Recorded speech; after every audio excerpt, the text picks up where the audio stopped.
style, mais au niveau de la performance sportive, il est indéniable que ce monsieur-là est un game changer. Il a amené l'OMMA et l'UFC à un stade que personne n'avait jamais amené. Il nous a fait connaître dans des niches de population mondiale où on n'avait jamais espéré y être. Et donc, je pense que s'il y avait un panthéon pour le MMA, en France, le panthéon représente l'espace dans lequel on l'enterre, ou en tout cas, les dernières demeures des personnes qui ont marqué l'histoire en France. S'il y avait un panthéon pour le MMA, je pense que qu'on aura sa place dans le panthéon du MMA, même s'il ne peut pas encore être un côte, parce qu'il lui manque quelques performances à faire, notamment battre Khabib. Mais en tout cas, ce monsieur a fait quelque chose de remarquable sur la dernière décennie pour le sport de combat, et je lui en suis reconnaissant. Et du coup, je regarde le combat ce soir avec beaucoup d'intérêt. Parce qu'il y a il y a eu beaucoup de déboires du côté de Conor McGregor en dehors de la cage, disons dans les 2-3 dernières années. Mais il faut pas oublier comment il a changé.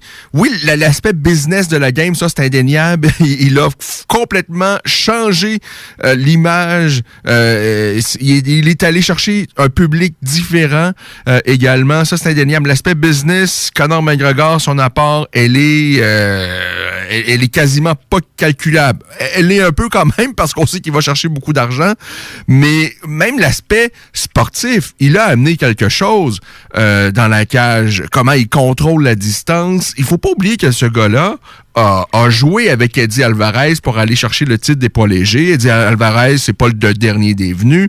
Il a battu, José Aldo au moment où on pensait que Aldo était quasiment invincible et en quelques secondes, McGregor l'a battu.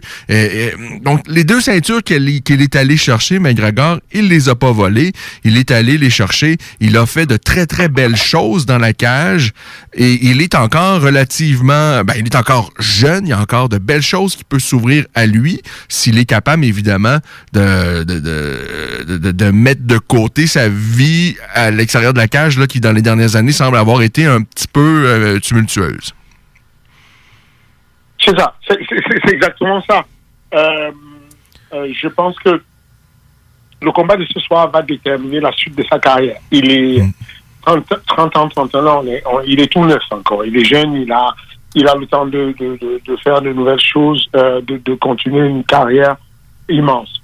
Mais déjà, d'ores et déjà, il a, pour des gens comme moi, je dis encore, c'est un game changer. Pour moi, il a changé ma vie. Il a changé ma vie. Il y a 2 personnes, 2 athlètes à l'UFC qui ont changé ma vision de l'enseignement du MMA.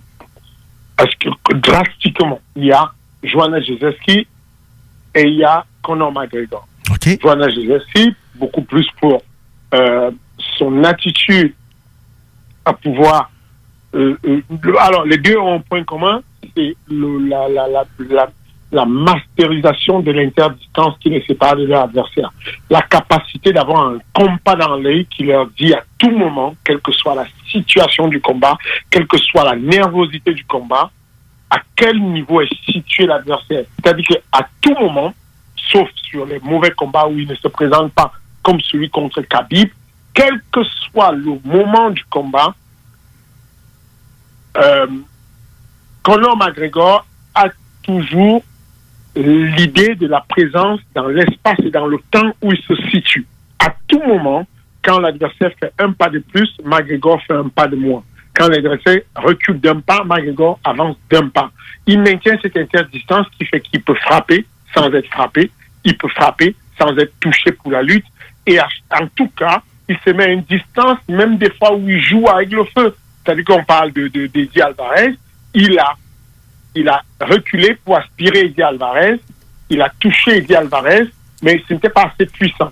Il s'est dit, OK, j'étais un peu trop loin. Cette fois-ci, je vais jouer avec le feu, je vais me rapprocher encore un peu plus. Je vais donner, la première fois, j'ai donné ma barbe, mais cette fois, je vais donner ma joue carrément. Il a remis une petite distance qui lui a permis de faire un retrait de jambes, d'être touché par Eddie Alvarez, mais d'avoir le point d'impact parfait pour pouvoir être déstabilisant. Et c'est cette même attitude qu'a eu Joanna Jędrzejewski le long de sa carrière, notamment avec le premier combat qui m'avait impressionné quand elle a combattu contre Carla Esparza pour la ceinture en 115 rounds. C'était incroyable la maîtrise avec laquelle elle boxait. C'est-à-dire que pour la première fois, je voyais un striker mettre une grosse pression à un lutteur, mais le lutteur n'avait pas de solution parce que à chaque fois que la lutteuse essayait de faire un pas en avant, Joanna Jędrzejewski avait compensé le pas en arrière et donc elle restait intouchable, mais elle continuait à mettre une pluie de coups de poing sur son adversaire. Et donc moi, en tant qu'enseignant de MMA, ça a complètement bouleversé ma manière d'enseigner et c'est dans cette école-là que je me suis aligné, bien entendu, en ajoutant en créant de la méthodologie pour pouvoir transmettre mon message, en créant des exercices qui pouvaient m'aider à arriver à ces messages et en ajoutant ma petite singularité dans ma manière d'enseigner pour que ça ressemble à ça. Mais en tout cas, voilà, pour moi, ce sont des game changers et sur les game changers, Conor McGregor est au-dessus de tout le monde.